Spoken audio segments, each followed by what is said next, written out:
Breaking news. కీసరలో వెలుగు చూసిన మేకలు గొర్రెల రక్తం దందాలో తీగల్లాగితే కాచిగూడలోని ల్యాబ్లో డొంక కదిలింది.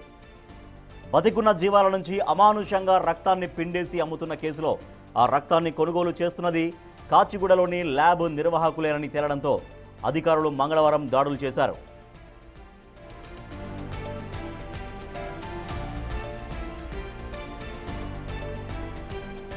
రెండు రోజుల కింద కీసర మండలం నాగారంలో సోను మటన్ షాపులో గొర్రెల రక్తాన్ని అక్రమంగా సేకరిస్తుండడంతో ఇద్దరిని పోలీసులు అరెస్ట్ చేశారు.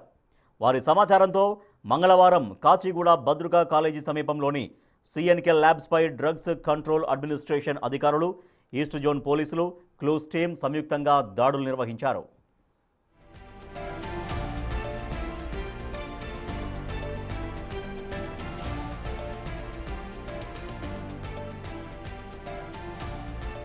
ల్యాబ్లో సిబ్బందిని ప్రశ్నించి మేకలు, గొర్రెల రక్తం నిల్వలు, కొనుగోలు పత్రాలు, ఇతర రికార్డులను స్వాధీనం చేసుకున్నారు.